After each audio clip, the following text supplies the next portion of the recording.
Let the vocals out, now you witnessing a survivor speak. I done messed around and went viral right from my driver's seat.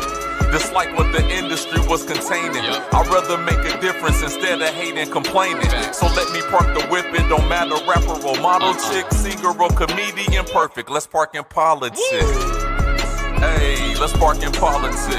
Welcome to the pullover, let's park in politics. This the pullover, let's park in politics. I say this the pullover, let's park in politics. Yo, what's going on, everybody? What's up? I am your host, Lockoutmen. What's going on? What's going on? And welcome to the Lockoutmen podcast show, where we park in politic with all our guests that comes through here. Of course, you guys know who I am. I don't need to say my name twice, do I? I'll say it anyway. Lockoutmen. And today's guest is a dynamic duo from Logistics Dynamics Incorporated.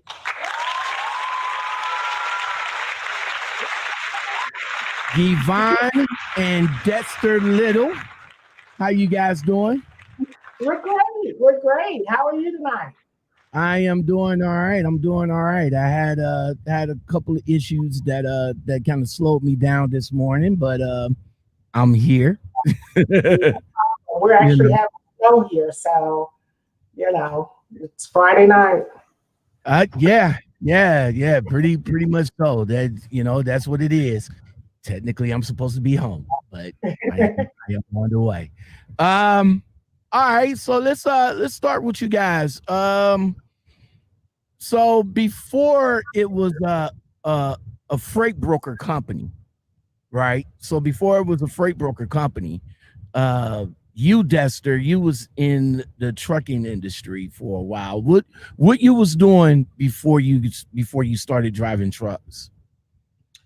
Oh boy, kind of a little bit of everything. I was in the military. I worked a lot of warehouse jobs. I tried my side at selling vinyl siding and home improvement windows for Sears Home Improvement. So I've always kind of been interested in sales. Finally, I got the opportunity to become a freight broker and really was able to use my sales skills to be able to do something totally different, open up avenues that I'd never even thought imaginable. Okay. All right, so let's bounce back a little bit. You said you was in the military. How long you was in the military for? I was in the military for 3 years. Why you didn't go and finish? You only had 17 more years to go. And I just kind of figured out that the military wasn't for me.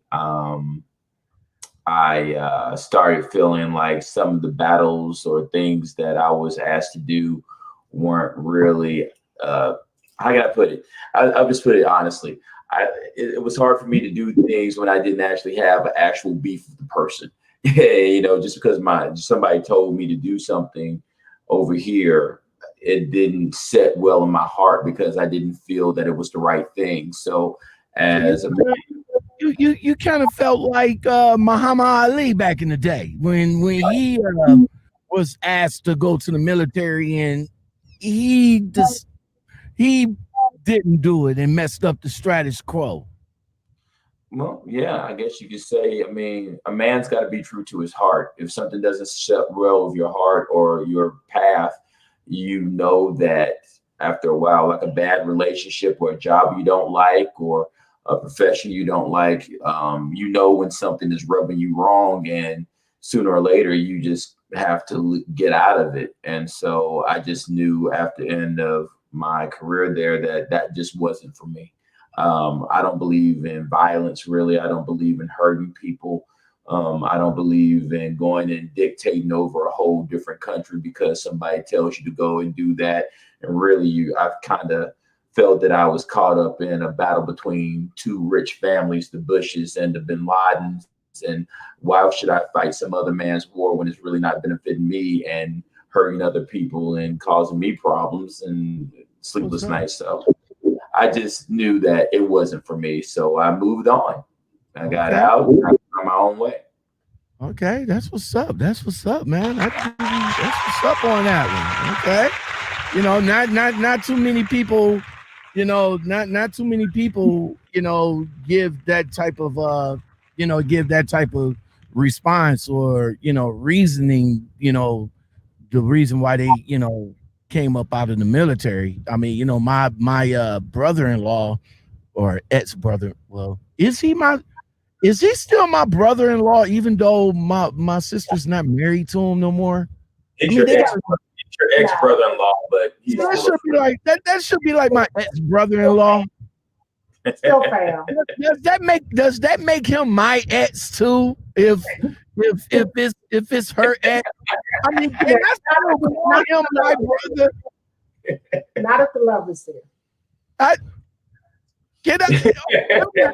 me ask you this, Yvonne. Let me ask you this, Yvonne, right quick. Mm-hmm. So, if you divorce, your husband, you know, y'all two don't have nothing, you know, y'all done, y'all don't have, you know, except for the kids, but y'all done. Right. Would you be mad at me as your brother to continue my relationship with your ex-husband? No, absolutely not. And that's the shoes I walk in. I'm very close with my ex-husband's family. We still do holidays together. So that's all. Yeah, we family. We still refer to each other's cousins, in-law, whatever. It's my cousin, you know. Okay, because I just want to make sure, because I didn't want my sister to be like, you know, I still fuck with her brother. I mean, with her husband, you know, and I still consider him my brother, even though she remarried. So I consider her husband my brother too. So, but I still consider her ex as my brother also. So I just want to make sure that I don't get nobody mad at me. Because it's all about it's all about the relationship. If the relationship is good, don't mess with it. All right, that's what's up. All right, so you Dexter, you of course you went through a lot of jobs until you finally settled down in the trucking. Before you got into trucking, did you go to school for your CDL, or did you went to a trucking company and got your CDL? No, I did. I kind of did the good old boy hookup. I was working in Chapel Hill. I started working for Budweiser in Chapel Hill, North Carolina, and my supervisor took me to the DMV and set a case of beer beside the guy's desk and said, "Take care of him." And I got my CDL Class A. It was a long time ago this was happening. So I just read the book, and the guy, he showed me how to back up because it was an automatic truck. He was just like, turn in, hold the truck, put it back in reverse. It'll back up. It looks like you know how to reverse. And I got the good old boy hookup CDL, and it was, you know, valid. So I started, when I started driving the truck, I didn't even know how to change gears. I actually had to learn how to change gears, and I had to teach myself how to actually back up a 53-foot trailer. But after a while, I kept on asking different truck drivers when I got to a stop, "Hey man, can you back my truck up? Back my truck up?" Yeah. And finally, they stopped. I had to learn. Hold on. Yeah. It took you to the DMV. Yeah. With a case of Budweiser. Yeah. No. Was it Budweiser Light? Was it? It was a red suitcase of 24 beers. He set it down beside the guy's desk and said, "Hey, this is my friend. Take care of him." And I got my CDL Class A. No money down. No money in the pocket. No. Come up to the boy, bro. Nah. Just a case of beer. And you got your CDLs right off the rip. CDL, yeah.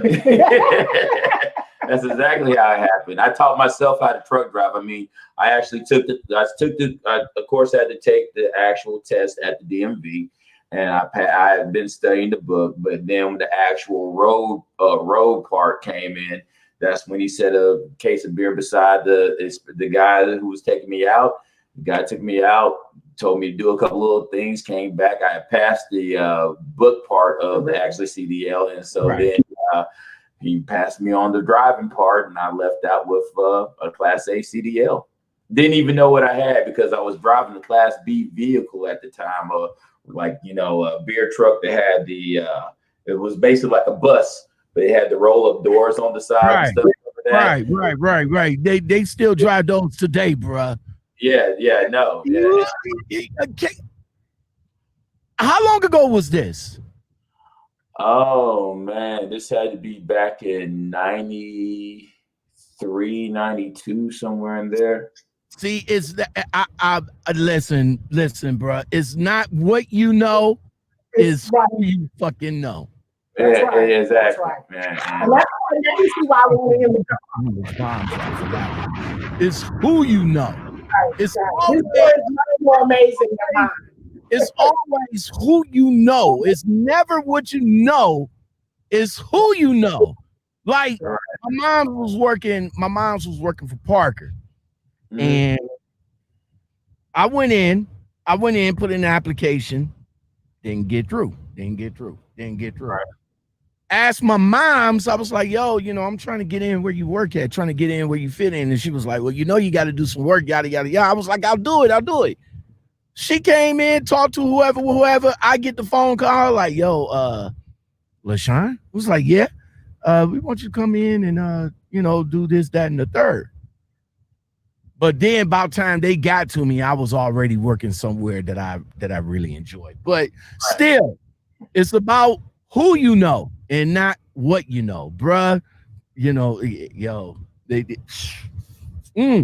So you got your CDLs Class A, working through Budweiser. So did you say you learned everything yourself while driving? So they pretty much put you in a I'm assuming the day cab, and you just learned through there. Well, actually, they put me in a Class B vehicle, which was like a school bus, which had the lower. Even though I had a Class A CDL, I was driving a Class B vehicle, so I drove a tractor and trailer. Then, as I delivered in downtown Chapel Hill, North Carolina, in the morning times, you ran into a lot of other delivery drivers at the same time. I ran into this other driver for U.S. Food Service. His name was Bones. That was his nickname, Bones, but his real name was Bonaparte. So that's why they called him Bones. He was named after the guy from France. Yeah. So anyway, he said, why don't you come over to U.S. Food Service? And he said, do you have a Class A CDL? And I looked at my license. It's like, yeah, I got it. He said, well, come over to U.S. Food Service and you'll make more money. So I left Budweiser and I went over to U.S. Food Service, and I had never really drove a Class A vehicle, tractor and trailer before. And so they sent me out. The first day, they gave me about 24 stops in Burlington, North Carolina, all the schools. And they were just like, I was just like, I don't know where any of these are. And the guy looked at me and said, you will when you get back. And so I didn't know how to change gears or anything like that. So I figured out how to drive the truck because I needed a job. And I got halfway to Burlington and I had to downshift because I was about to run in the back of a tanker truck, which I knew would be bad. And I couldn't get it back in gear. So I stalled in the actual lane, and state troopers came out, helped me get over to the side of the road. They actually called U.S. Food Service.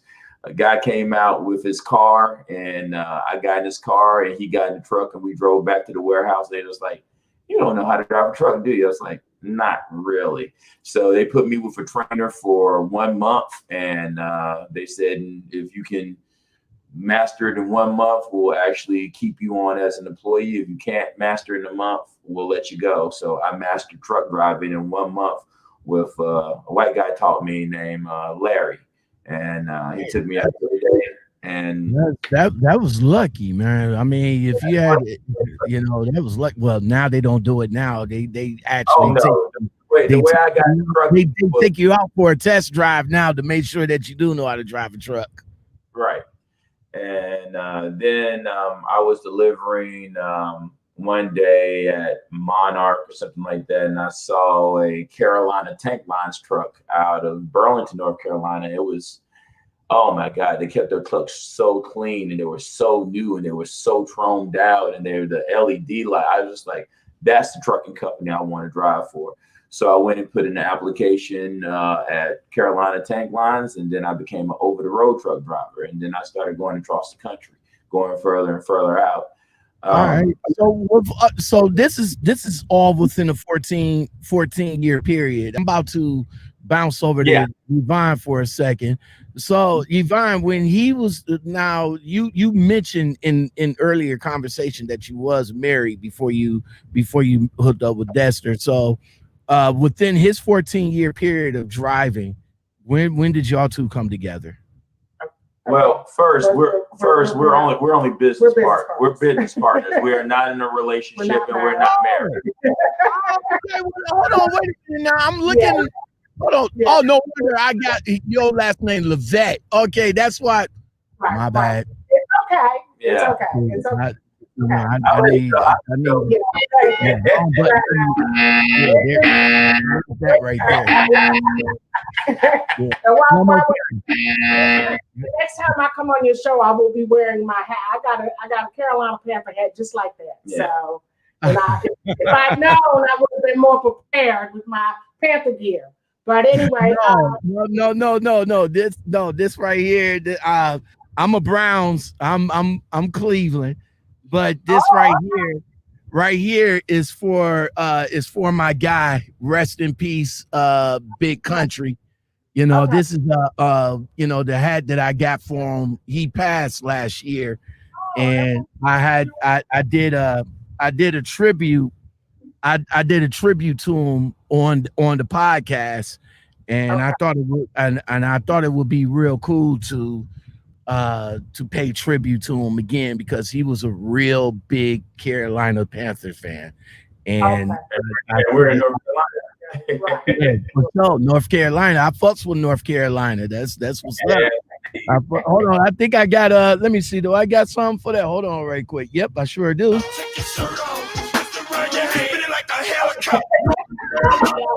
Yeah.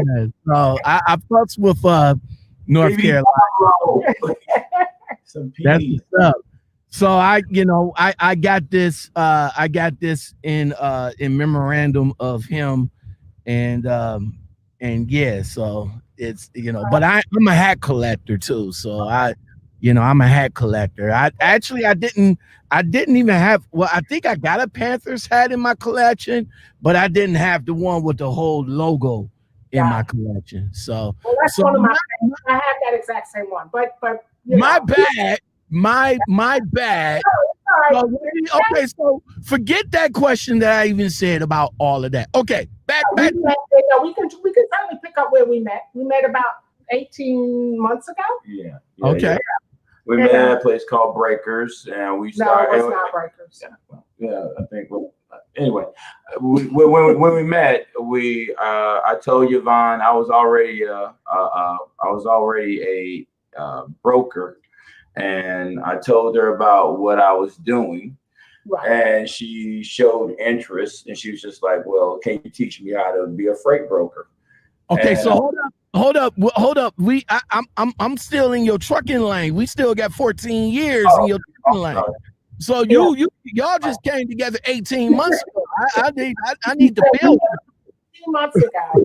Okay. Yeah, I need to build up, because you, Yvonne, you came from a different industry, right? Right. I was in the furniture industry. Right. We're not in the furniture capital of the world. So that was my kind of introduction to shipping and trucks, and I was the I was a consignee, and where's my stuff? Where's my truck? Where's my parts? I worked in operations, so that gave me, having to track down bill of ladings, all that kind of stuff. So that kind of gave me my introduction into the world of furniture. So when I met Dexter, and I think we were just talking, and I mentioned the word logistics, and he said, "Logistics? What do you know about logistics?" Because most people don't know what logistics is, and so the conversation just sparked from there. And then we met, over coffee, and he was like, "Well, have you ever thought about brokering?" And I was like, "Well, not kind of, sort of, really, but let me talk some more." And then he, we just felt like we'd be a good fit, and we basically became business partners. All right.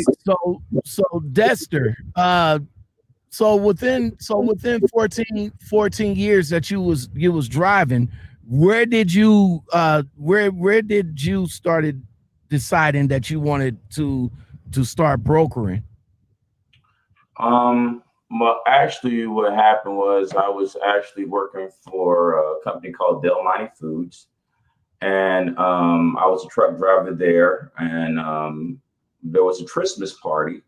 The actual guy who managed the whole facility had been brought up from Florida, and so he invited all the supervisors and managers to his house for a Christmas party. So went to the Christmas party. And it was the most elegant house I'd ever seen. It was very, very nice.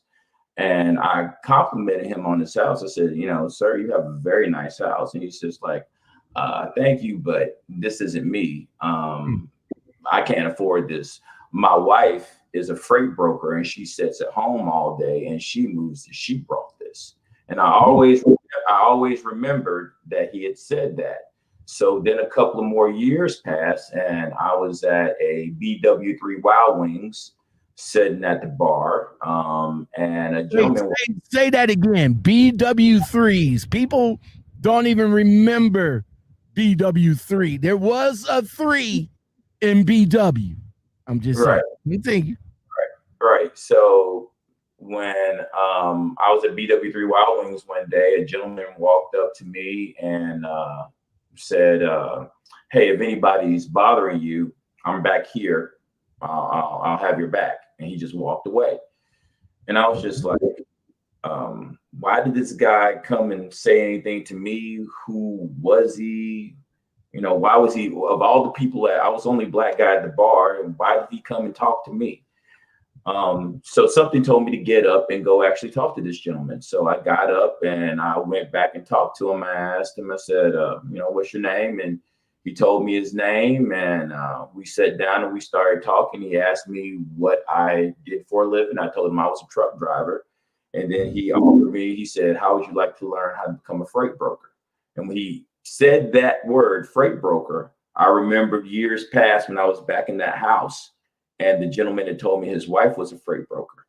And I was just like, okay, if she's owning this large house and this man is asking me if I would like to become a freight broker, maybe I should actually take the actual chance. And so I said, yeah, I would like to become a freight broker. And he took me under his wing and he trained me. And we built a large office, and it was a great learning experience. He totally changed my life. Totally changed. All right. So brokering freight. Are you still driving? No, I don't drive at all anymore. I'm a complete freight broker now. I haven't drove since I was 30. I haven't drove in over 12 years. Okay. So help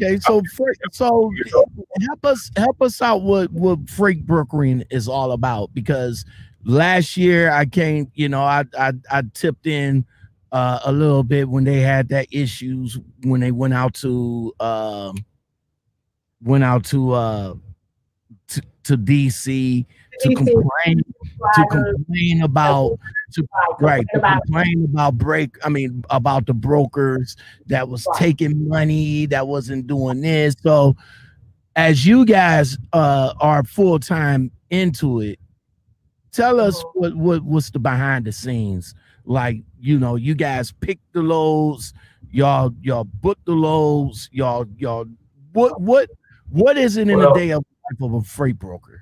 Okay, so basically, freight brokering is like any other type of brokering. First, the most important thing is being able to make the sales phone call. You have to be able to call large companies and actually target traffic managers. Once you actually talk to the traffic manager, you actually introduce yourself and ask them if there's any lanes of interest or a bid or anything that you could possibly rate for them. If the traffic manager is interested in you, he'll go on and give you a lane. He might say, okay, can you give me a rate from maybe, let's say, Greensboro, North Carolina to Houston, Texas. Once you actually rate the lane out, you give him a price.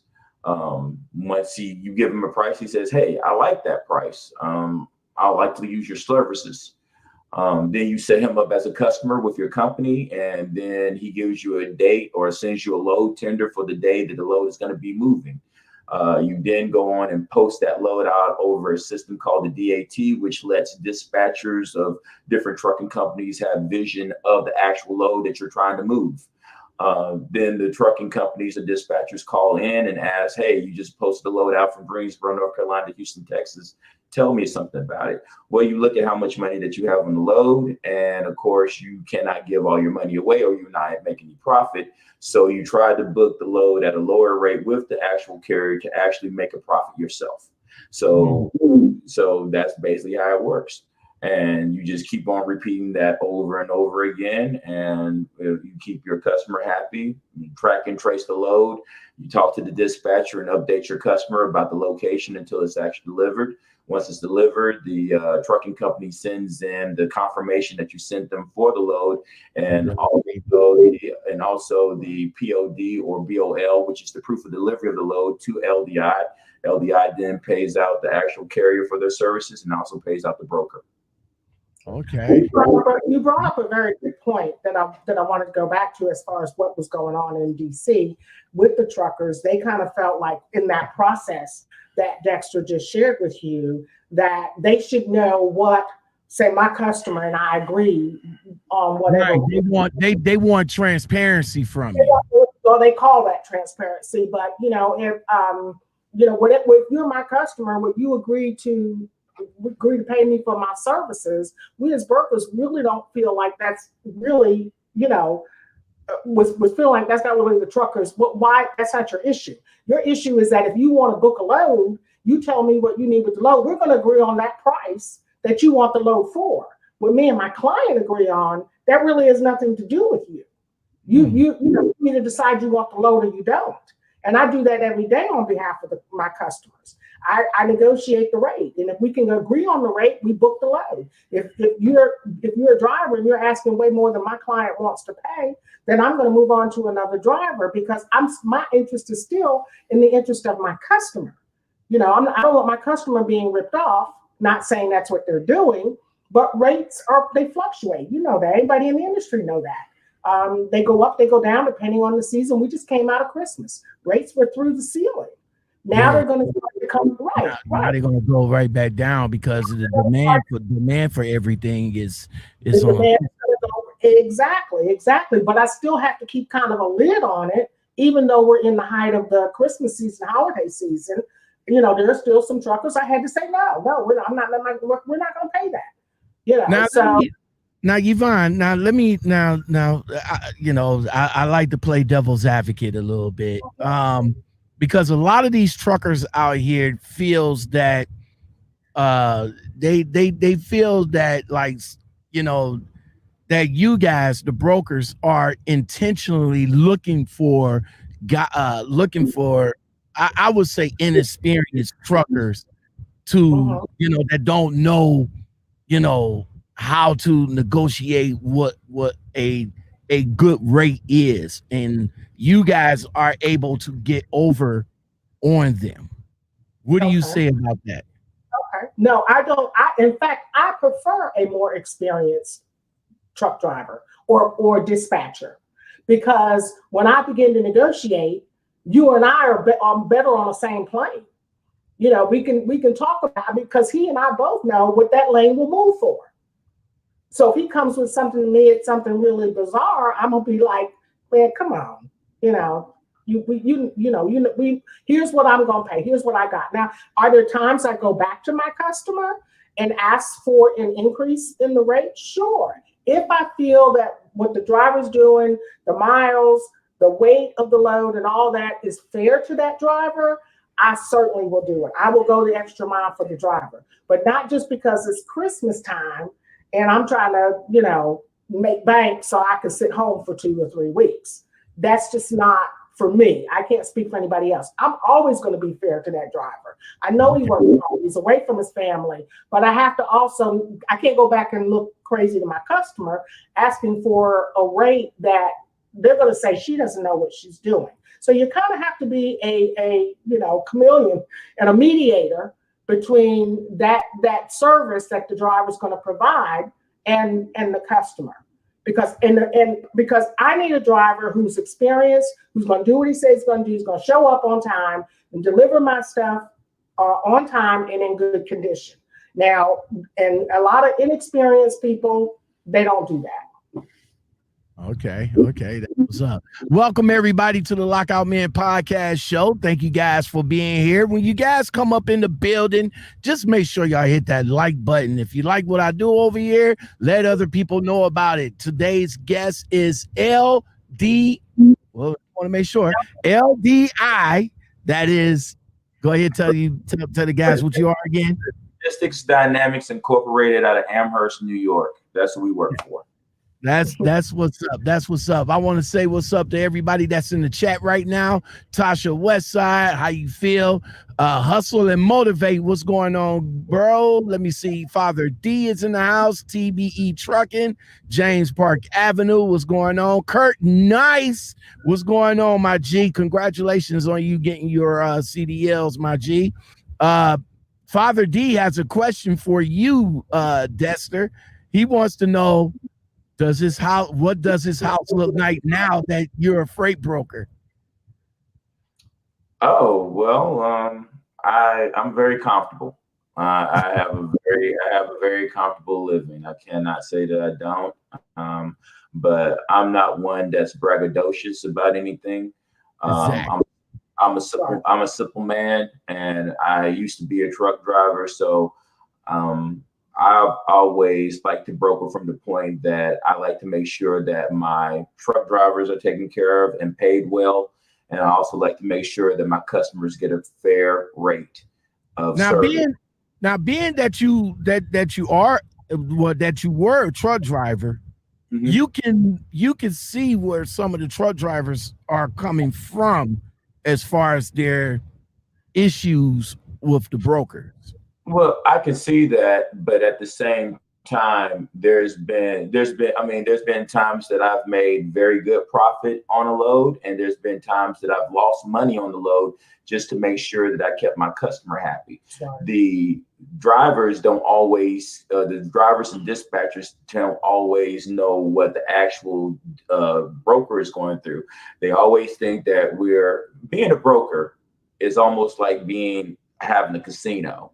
But every now and again, the slot machine rings and you have to pay out. Okay. If you only have $3,000 on a lane and everybody is asking $3,300 on the lane, but you've accepted the load, and if you give the load back to your customer, that gives you a ding and they might slow down your freight, then you have to ask yourself, should I take a $300 loss, or should I give the load back to my customer to let somebody else cover it? Well, you go on to take the $300 loss and move on.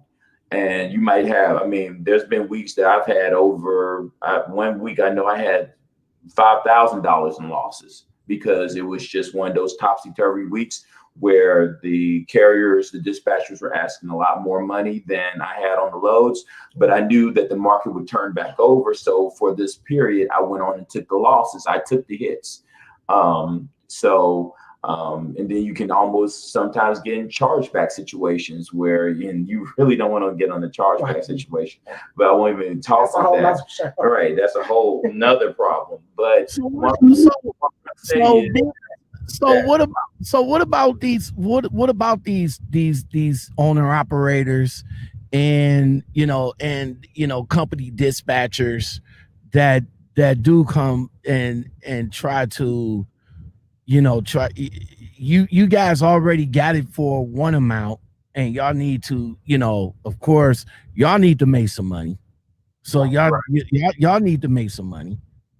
The dispatchers and that particular company need to make some money. And then there's the driver that needs to make some money. So I guess my question is, like, do you guys deal with like major companies as well, like Prime, Swift and stuff, and others like that?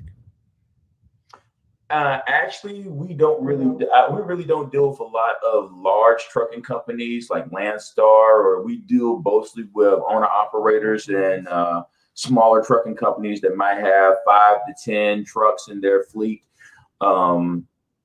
You sometimes will have to use a JB Hunt, or sometimes you will have to use a Snyder truck.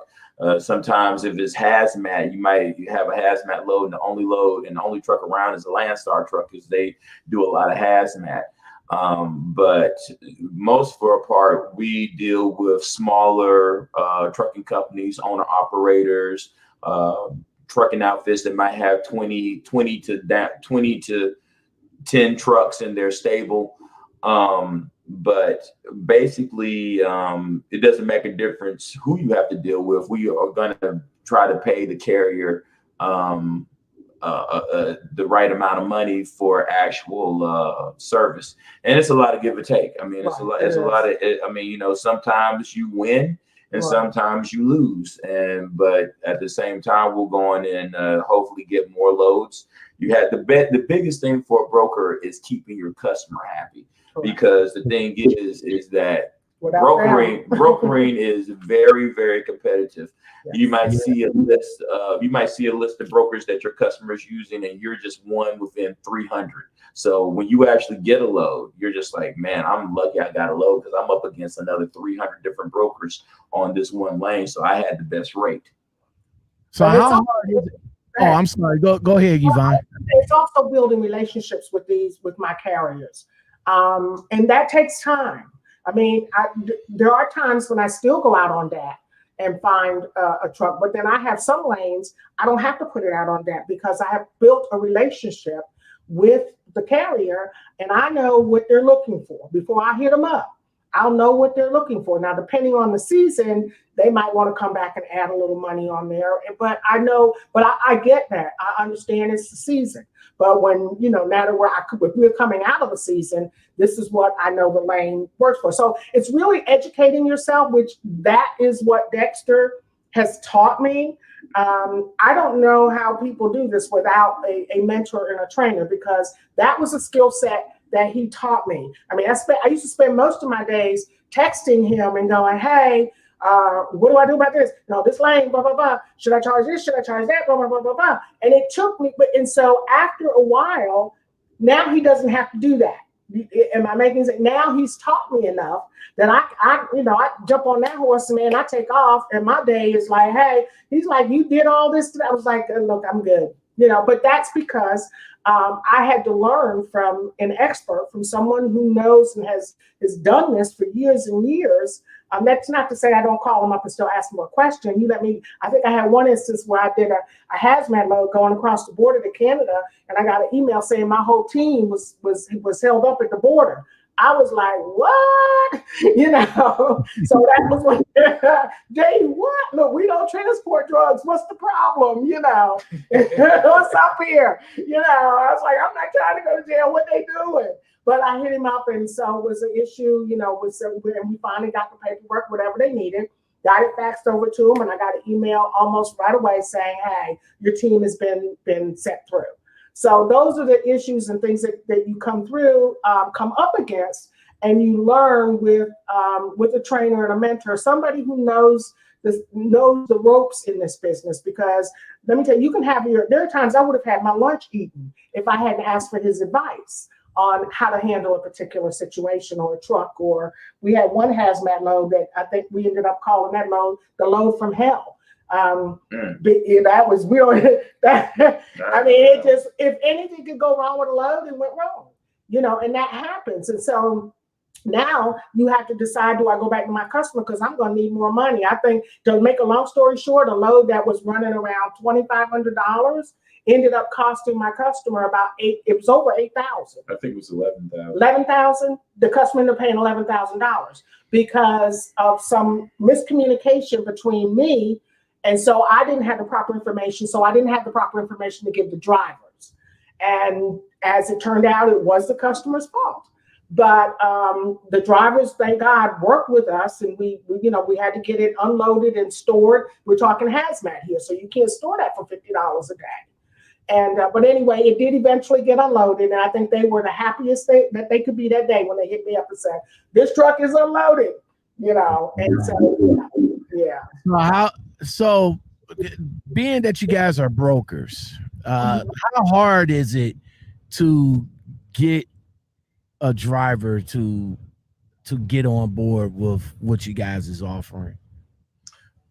It's really not that hard because we cut deals with the dispatcher. The dispatcher directs the actual truck driver. The dispatcher will have conversation with the driver whether or not the price that we're giving is adequate. A lot of times we already know that the carrier is probably going to come back and ask for an increased rate, so we already are kind of ready for that. So we kind of, when we're pricing the load, we basically know, to me, a truck needs to at least make $2.25 a mile.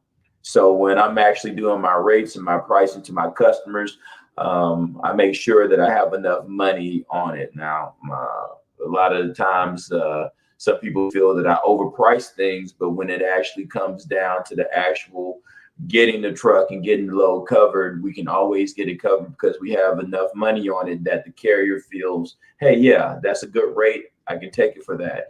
And our customer is already at the point where there's like, yeah, we feel okay. That's not out of our, being a broker is like doing the perfect balancing act. You have to make sure that your customer is happy. You also have to make sure your carrier is happy. And if everybody can leave the table that day feeling like they won instead of they've been taken advantage of, everybody's happy.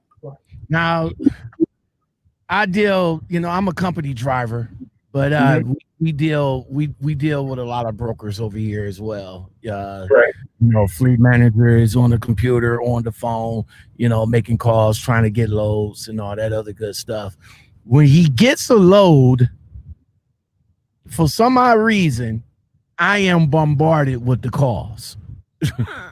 So why do you guys call me the driver every 10 minutes? Okay, so sometimes not you. I'm not you. But I'm saying, not you. I'm saying why. I mean, that's my biggest pet peeve with dealing with brokers. And I'm a company driver. So when I switch over to owner operator, yeah, I won't have a problem, going back and forth with you guys because it's my own thing. But being that I'm a company driver, I don't want to be bothered by you guys. Give me the load, I'll get it done. Boom, bam, boom. Talk to my fleet manager. Well, the reason that we like to talk to the driver is because the driver is honest. The driver's a lot more honest than the dispatcher. Let's just say you have a load that's supposed to pick up by 3 o'clock. Now, the dispatcher already knows that the truck driver is going to be late picking up the load. But he goes on and books you on the load anyway because he wants to get you out of a certain area. Now, you call the actual dispatcher and he'll say, oh, yeah, he's 30 minutes out. He'll be right there. But then you actually call the driver and you say, so how far away are you? Man, I'm an hour and 30 minutes away. My ETA is 4:30. But of course, so now as being the broker, you have to go and call your customer and say, hey, the actual ETA time is going to be 4:30. Do you think somebody can actually stay over to make sure the truck gets loaded? The reason that we like to talk to the actual driver more than the dispatcher usually lies, but the driver will always tell you the truth about their location. That's why you get bombarded. Now, thank you.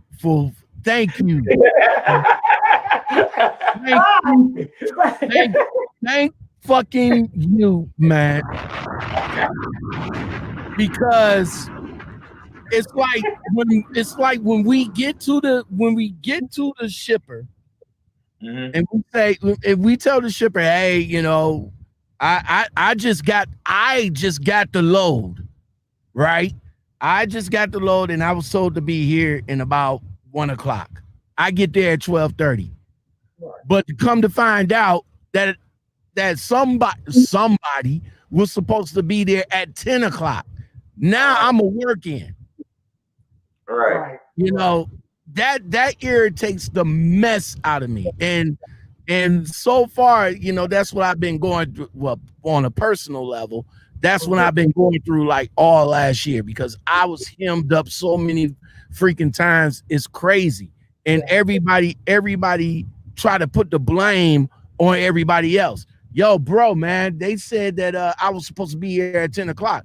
Oh, well, the broker said that it was ready now. Is that on your rate? The thing is, listen, the dispatcher makes money off of moving the truck driver around. And so sometimes he's going to take a load that he knows that you're going to have to be a work in, or that you're going to miss your appointment. But 9 times out of 10, they feel, okay, the load still has to move. So as long as I can get them there in a good time frame, we'll still get loaded. I'll still make my money. He'll still make his money, and everybody's still happy. But we not happy, bro. Right, but it's not happy for us either. Now let me ask you this. Because like when I get there and I get hemmed up and I become a work-in, and it's hours on top of hours on top of hours. Now my detention time comes into play. Now, when I ask my fleet manager to get me detention, he'll get me detention, but it's always he has to contact you guys, the brokers. So how do you guys work in detention for, say, for a situation like that? Now, what you're saying is that you already the ship or the carrier or the dispatcher already accepted the load for what you guys are, given. Correct. So you already said, well, okay, I know my driver's going to be late, yada yada yada, and all like that, but we'll take the load anyway. But when I call him back to try to get detention, what is the conversation about detention from the dispatcher, if anything? I just had that happen last week. The dispatcher called me and said, look, my driver got there. Well, because I'd already told them, I told the customer, driver will be there at 10 o'clock. So like 12, going on 12-ish, the dispatcher calls me upset and says, my driver's been there since 10 o'clock. Okay. There are loads people ahead of him. Why is that? I jumped on the email and I hit my customer up, told him what was going on. And so I hit the dispatcher back and said, I'm looking into it. I get an email back from the customer. Your driver has checked in. He'll be loaded in a few minutes. So really, my point is that it really takes all of us to keep this ship moving. Had I ignored it or just said, hey, let him keep track of his time, and I did tell him keep track of his time, so they got him out of there just under 2 hours. Because the first 2 hours, according to our contracts, is before you get detention. So you're waiting 2 hours. The other issue, going back to that other issue you had, on each one of my rate cons, I tell you when you can pick up and what their hours are. What are your receiving hours? What are your pickup hours? So I get a call from the dispatcher saying they won't load. And I said, what do you mean they won't load? Well, he got there at 3:10. Yeah, but your rate con said they stopped loading at 3 o'clock. Well, I just thought, no, they stopped loading at 3 o'clock. Well, can you call your? No, I can't call the customer. They stopped loading at 3 o'clock. It's on your contract. So again, But and so he just, you know, they wanted, and of course they wanted Tunyu, and I said, they called me 2 or 3 times asking for a Tunyu, and I said, no. Do I pay Tunyu if I feel like it's valid? Absolutely. But you're late for a pickup when it's on your rate con. They do not load after 3 o'clock. Don't ask me for a Tunyu. I'm not doing it. So I mean, so does that, but again, I can't speak for you guys. I'm on my game. That's all I'm saying. So it could just be an issue there in your, you know, I don't know. I don't want miscommunications. Correct. Because I will put on there, you know, if it needs to be tarped, they go to lunch from 12 to 1. Okay, they break for lunch. Because I call every receiver, I call every consignee before I book a load, and to find out the details.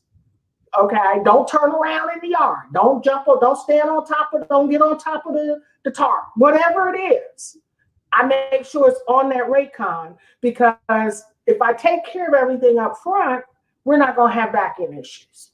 Does that make sense? That makes plenty of sense. Now, what is this? What is this BS 2-hour thing? Somebody explain that to me. I'll let him handle it. All right. Somebody explain that to me with this 2-hour thing, because I feel once I get to the shipper, my and I'm getting loaded, my time not moving, you know, of course we're not making no money. So why should we wait an extra 2 hours before we start making money on detention? Well, industry standard is 2 hours loading and 2 hours unloading.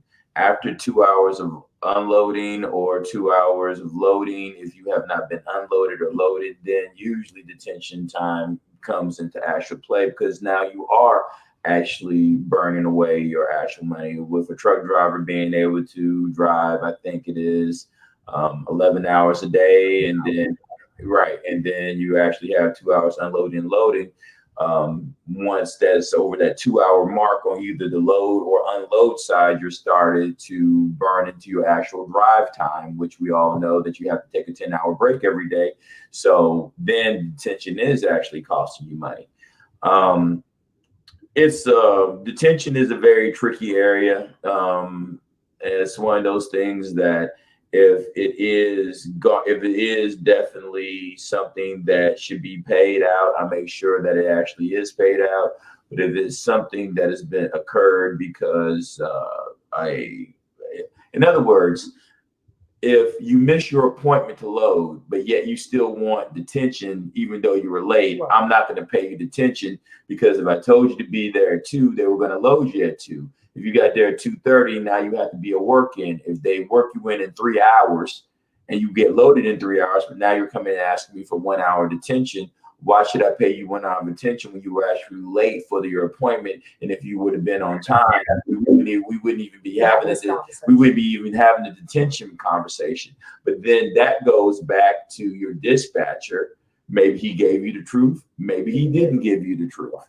You know, maybe he just wanted to make sure that you got loaded. Maybe he was trying to get you out of West Virginia. So he took the load that he saw, and he already knew that you were going to go over your time with loading, but he went on and sent you in there to get you out of a piss poor area to get you into a more profitable area where a new load, right? So it's always a yin and a yang, so to speak. I've had them send the wrong equipment.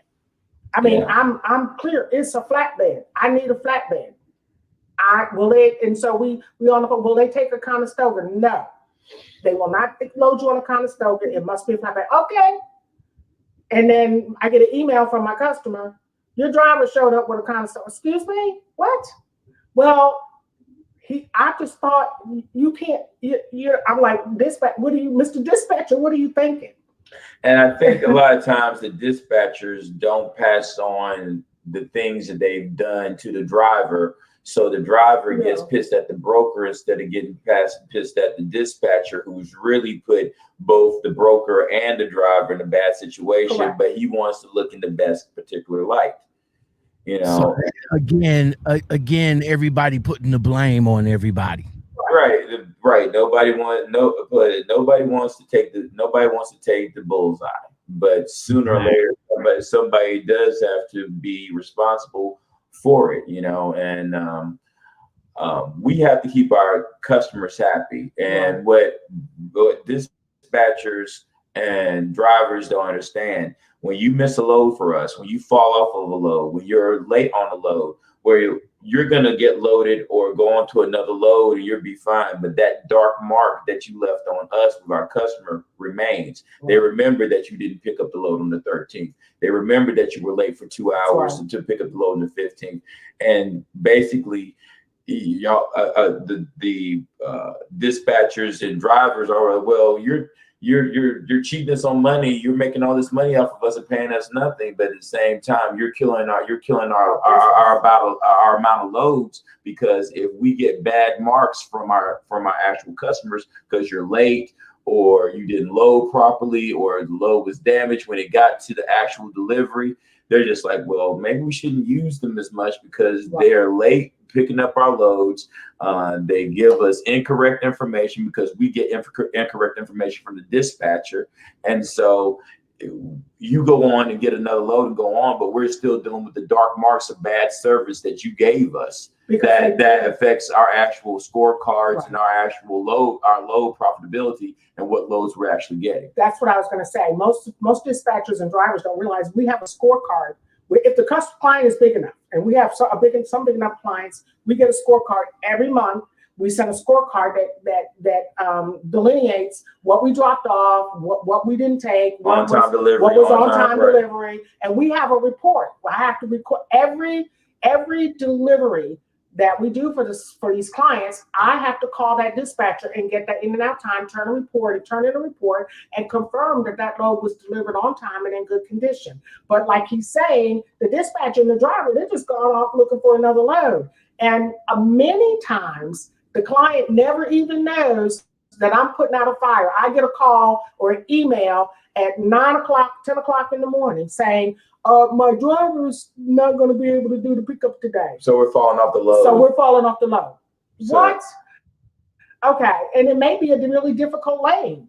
If it's a difficult lane, now I've got to scramble and try to rebook the load. In most cases, I do book the load. And my customers might be hitting me up. My customers hit me up going, what time's your driver going to be here? What time's your driver going to be here? And all I do, I go 2 o'clock, 2:30, whatever, because you give me enough time to rebook the load. And so that the customer never knows that, we had drama and I had to rebook the load and send another truck. They don't need to know that. That's my job. That's my responsibility. But again, that's why building relationships, why I try to build relationships. And that's not to say a driver's truck won't work. There's certain things we can't control.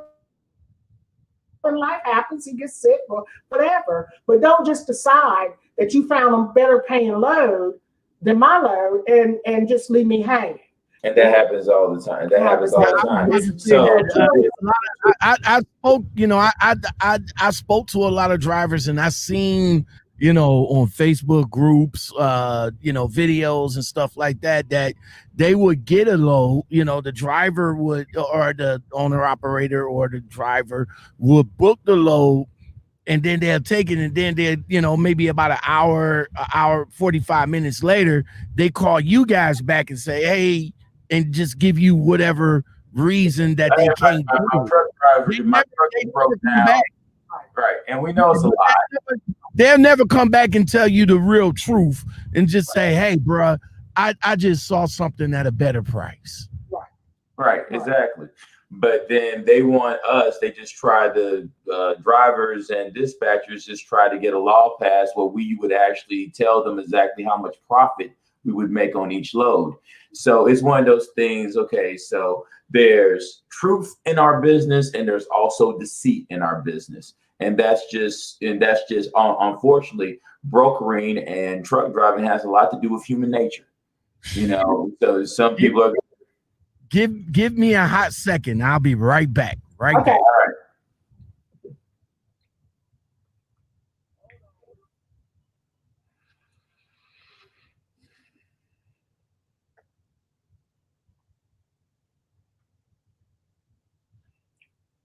You want to refresh it?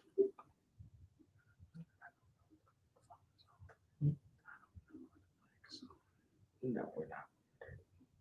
That was just asking.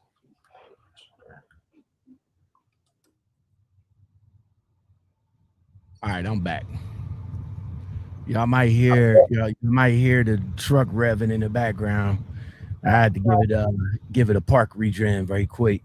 Fucking hate vocals. But anyway. But yeah, all right. So we're back. Welcome everybody to the Lockoutmen Podcast Show. Thank you very much for being here. When you guys come up in the building, make sure y'all hit that like button. Today's guest is. I like that you call him Mr. Little. That was sweet. Dexter Levette. You know he's going to be Dexter Little from now on. No, I'm Dexter. I'm Dexter Levette. She's Yvonne Little. So. And you guys are Logistics Dynamics Incorporated out of New York. Welcome. We're out of Greensboro, North Carolina, but our Greensboro, North Carolina. Right, but our headquarters is in Amherst, New York. Oh, okay. All right, so I got a couple of questions here. Welcome, Tap In TV, appreciate it. Red Duchess, the trucker, what's going on? Let's see. Emma J says, what advice would you give someone who's thinking about transitioning from driving to brokering? Great question. For I'm not even a driver, but I always tell people training. You gotta learn the basics, because being a truck driver, and I think Dexter already said it. It does not teach you brokering. I mean, I like I said, had been in the furniture industry where I was used to trucks showing up with furniture, unloading, checking bill of ladings, where's my stuff. But that did not prepare me for being a broker.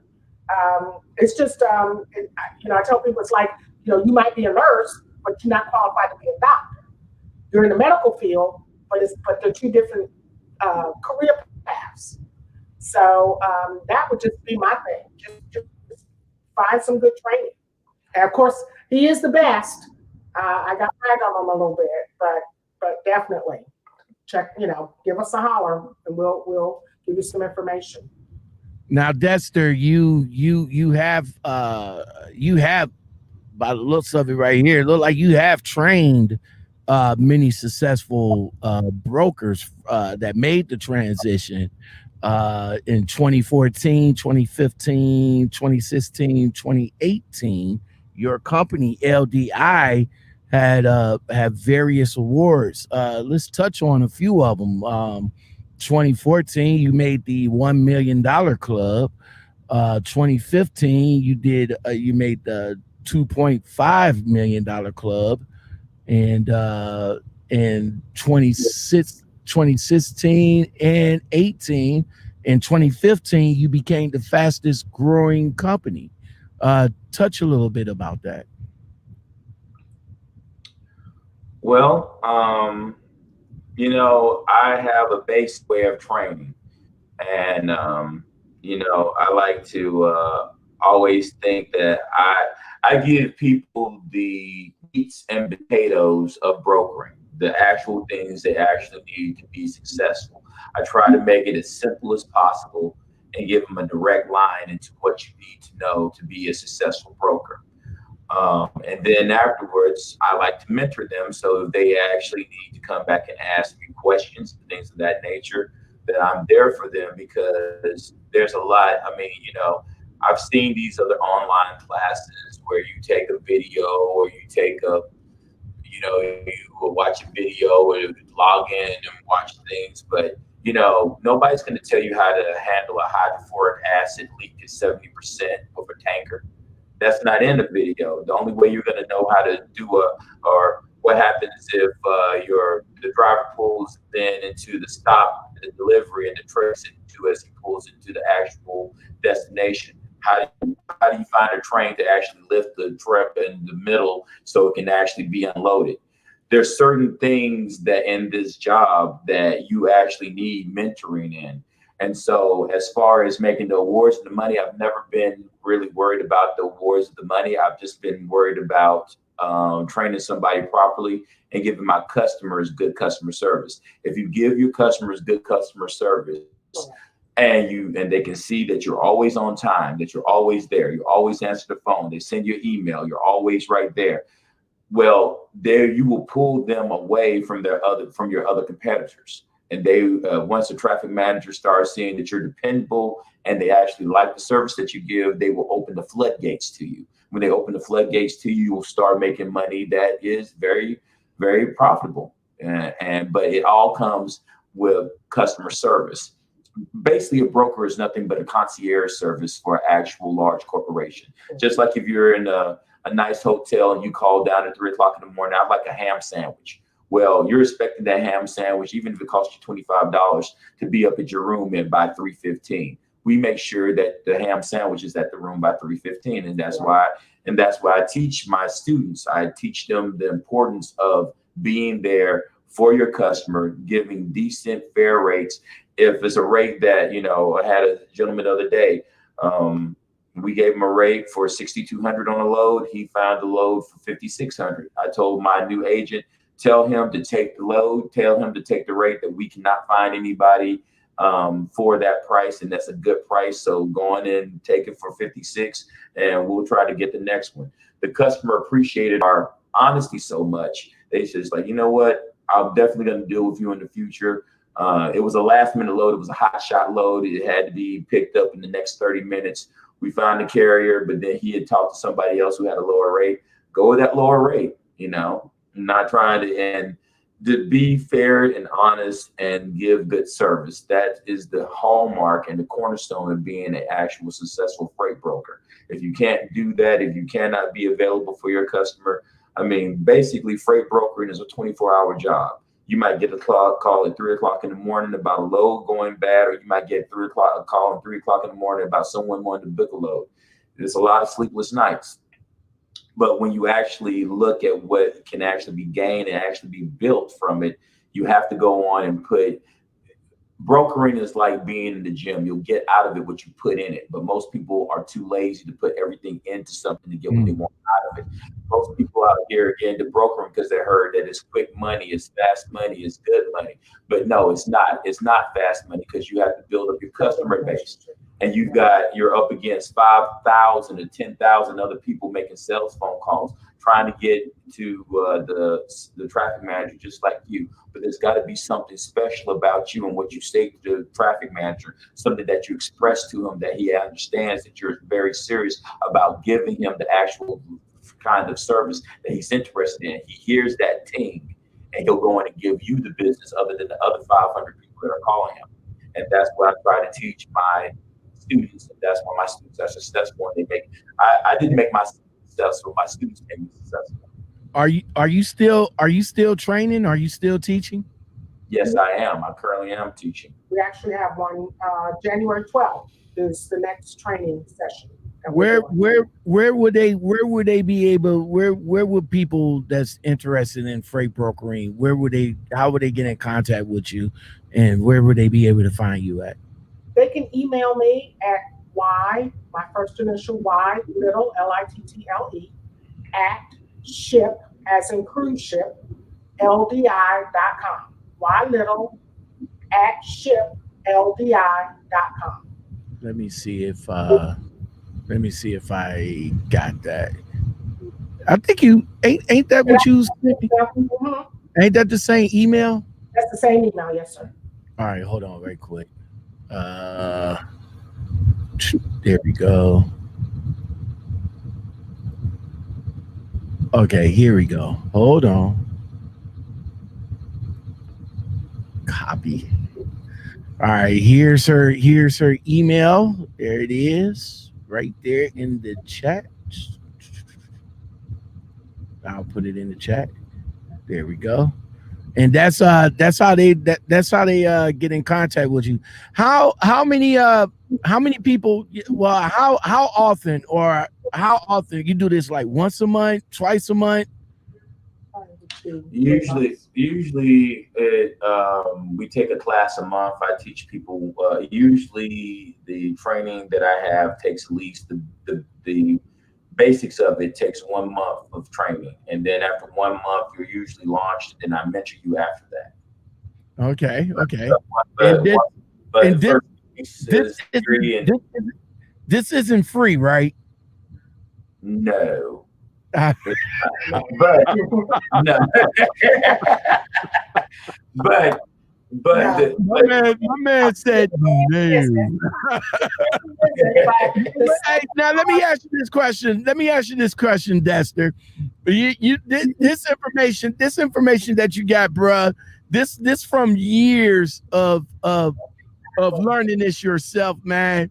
What do you say to people? What do you say to people that come up to you and be like, bro, that same information that you telling I could find on the internet for free? What do you got to say to that? That's why they're on Facebook. This is what I say to somebody like that. Would you like somebody to give you a brain surgery that actually was taught by a brain surgeon or read a book? That's what's up. No, me personally, I think I would want the brain surgery. I think I'd rather be taught by a brain surgeon standing right beside him, seeing exactly what he does, being mentored by that brain surgeon, instead of just picking up. I mean, you saw that commercial where the guy's trying to give himself an operation. It says, "Should I really do this right now?" Would you want to be in a plane with somebody who learned how to fly a plane off of YouTube, or actually was trained by actual flight instructor? I am a flight instructor. I can show you actually how to actually be a broker. You can go and get that stuff off of YouTube, but when you have a question, you can't pull up YouTube and ask a question. You can't pull up a book and ask a question. But when you have a question, you can actually call me up or email me, and I'll answer the question, because I'll be mentoring you. Now, Yvonne, when you talk to the customers, do the customers try to beat you down on the price of what they actually trying to pay for? Right. Yeah, customers never want to pay more than they should, but they wouldn't. That's that, and you have to understand, a lot of these freight managers, they're there to control the spending. And so I had one customer. I said, well, she hit me up and she wanted me to. It was a reefer load, and she wanted me to bring it from some. It was crazy, like 1,400 miles, and she threw this rate out. This is what I want to pay. And I said to her, I hit her back, and I said, well, how did you? I called her and I said, how did you come up with this rate? She said, well, I just kind of threw it out there. I said, well, that's kind of not how it works. And I had to educate her on the lane and what the driver's going to move it for. And I said, I can book it for you. I said, well, here's what you're going to have to pay. And they kind of respect that. So yeah, and then there are times when I have to, the same way I have to negotiate with the dispatcher and the driver. I have to go to the customer and say, look, if you want this freight moved, and you want it picked up today, here's what you're going to pay. Now, I have told, again, I have to go back to both sides. I'm kind of the mediator. And if I can get everybody to meet in the middle, where the customer feels they're paying a fair rate and the driver feels like he's getting a fair rate, I got a deal. So I spend most of my day, if not my whole day, that's what I'm doing. I'm negotiating rates in the middle. All right. Dexter and Yvonne from LDI. Logistics Dynamics Incorporated. Now, your office is in New York, but your guys from North Carolina. North Carolina, yeah. The corporate office. So what we have a full IT, accounting, customer service, legal. They're all carrier management, credit approval. All of that, it operates out of our corporate offices in upstate New York. We operate. How long did it took you guys to get? I mean, with you, Dexter. With you, hold on right quick. Let me bring it back up. Hold on, wrong one. Okay. With you, Dexter, you you did this from 2008 to 2013. So you helped build a brokerage company before you even got your own. That is correct. That is correct. All right. So from there, you decided to you yourself decided to break off and to do your own thing. How long did it take you to get everybody in place? In other words, I still own my roadside business, but it's kind of hard to get people to see your vision and what you want to do.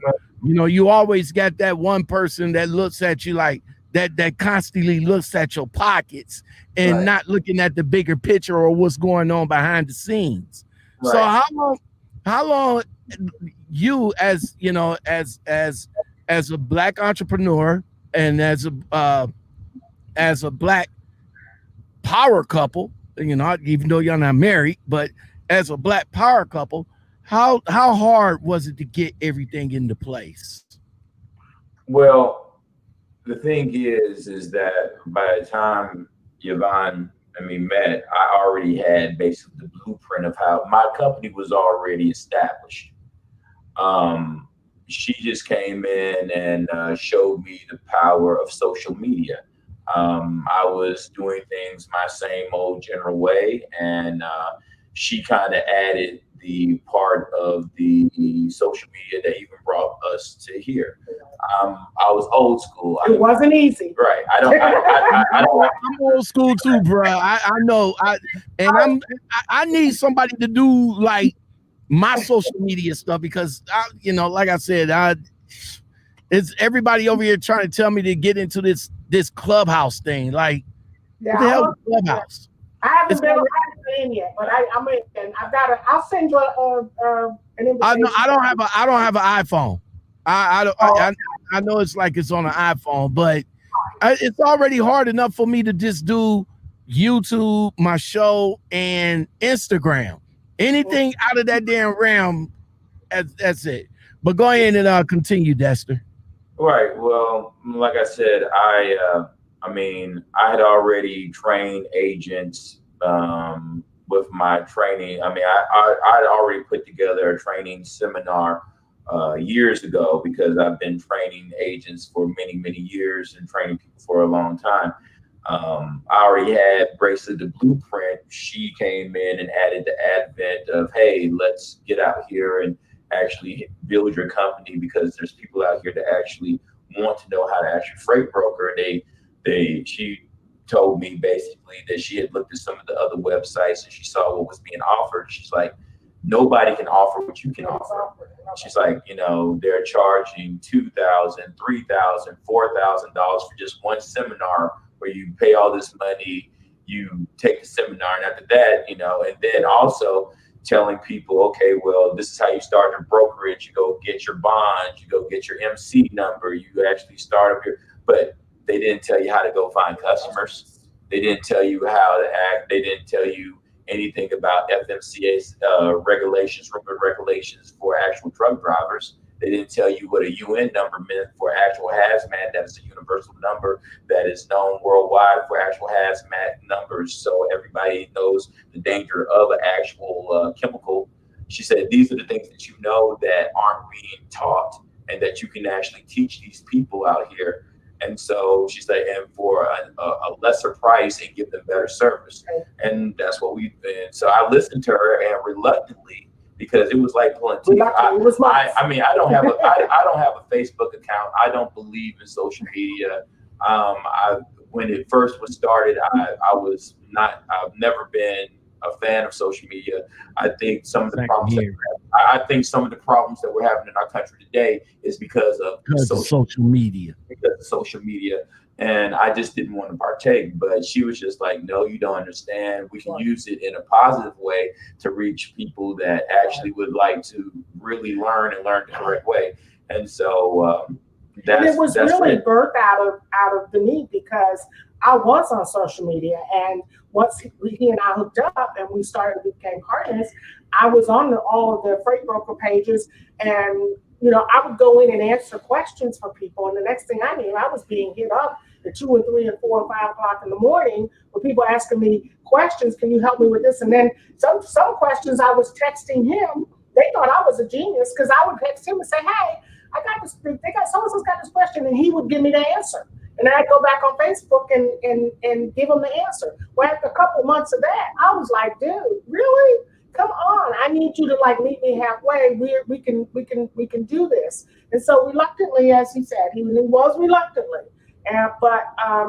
but yeah, it was really birthed out of a need to, especially our people. Let's just go there, okay? Because for this is a way in which Dexter we'd always talk about. It's a way for us people of color to get in the back door of corporate America. Brokering offers an awesome opportunity for people of color to get in and get a part of that market share. It was always okay for us to work in the warehouse and drive the trucks and do the bill, bill of lading and checking stuff in, and, stock person. But most people, when I ask, when people say to me, "What do you do?" I said, "I'm a freight broker." They go, "What's that?" They've never heard of it. They don't even know what it is.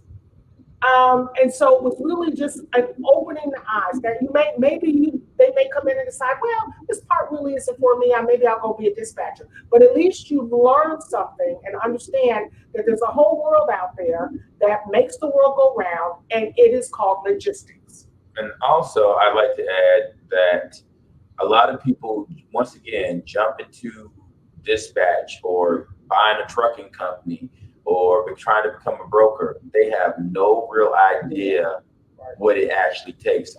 If you're only interested in making money, you'll lose more money than you'll make because you have to understand what you are jumping into. Correct. You have to understand the mechanics of it. You have to understand how to actually find the customers. You have to understand what the expectations are of you to your customers.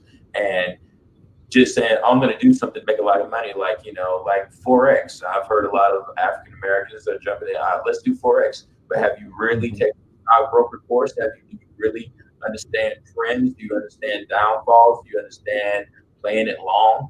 No, you just heard that one of your friends made some money and you jump into it. But then after a while, you have to learn the mechanics of something to be successful in it. You might get lucky a couple of times, and sooner or later, there'll be a downfall because you did not have all the components. With my brokering class, I give all the components of what it is to be a broker. And if you have a question, you can always come back and ask me because I'm your mentor.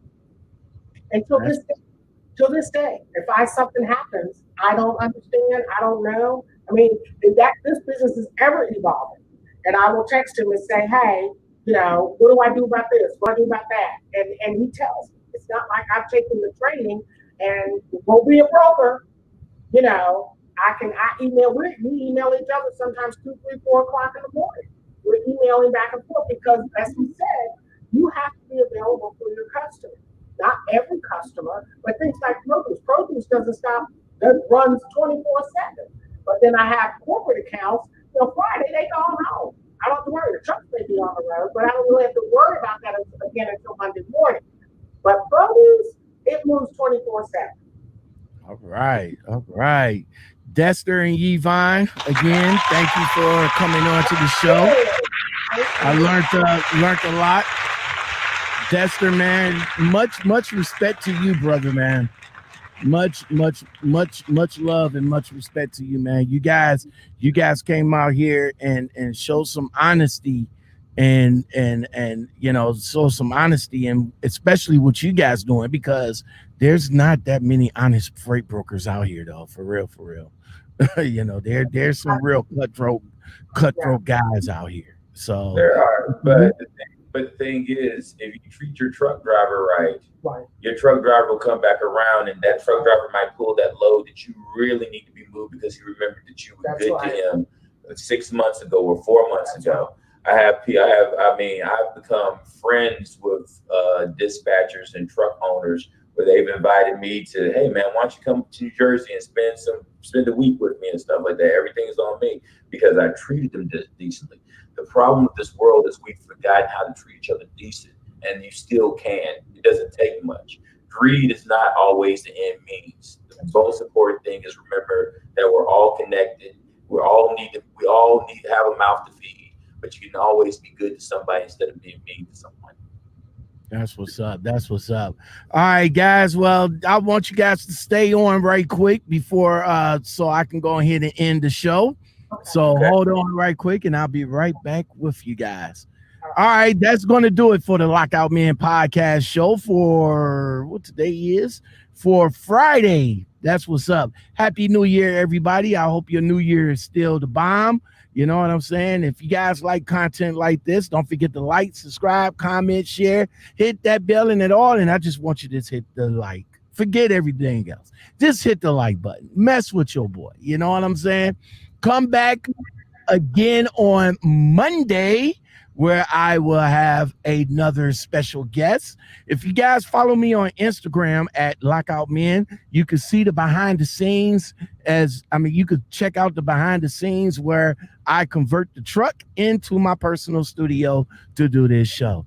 Everybody, you guys take it easy. Y'all have a blessed one. And I'll come back at you with another one. Peace. Cause baby, once I'm gone, I ain't coming back. You gon' have to settle with another man.